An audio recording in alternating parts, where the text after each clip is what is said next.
কক্সবাজারের টেকনাফে রিলা জাদিমুরা পশ্চিম পাহাড়ের বন বিভাগের ৩ কর্মীসহ ২৯ জন শ্রমিককে অপহরণের ঘটনায় গভীর উদ্বেগ প্রকাশ করেছে বাংলাদেশ জামাতে ইসলামীর সেক্রেটারি জেনারেল ও সাবেক এমপি অধ্যাপক মিয়া গোলাম পরোয়ার। ৩১শে ডিসেম্বর নিম্নোক্ত বিবৃতি প্রদান করেছেন। এই ঘটনার দ্বারাই প্রমাণিত হচ্ছে টেকনাফের বনাঞ্চলের মানুষের জানমালের কোনো নিরাপত্তা নেই। এরকম অবস্থায় বন বিভাগের কর্মচারী ও শ্রমিকদের নিরাপদে কাজ করা সম্ভব নয়। কাজেই ওই অঞ্চলের লোকদের জানমালের নিরাপত্তা বিধানের জন্য সরকারের অত্যন্ত কার্যকর ও যথাযথ পদক্ষেপ গ্রহণ করতে হবে।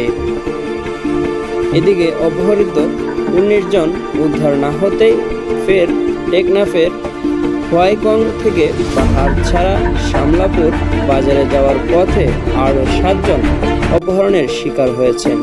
এদের মধ্যে একজন সিএনজি ও একজন অটোরিকশা চালক সহ বাকিরা যাত্রী।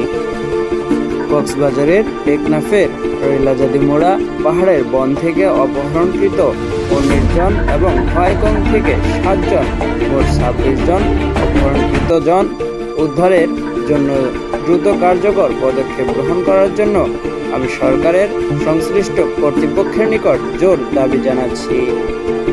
সাদিকুল ইসলাম, উন্মুক্ত বাংলা।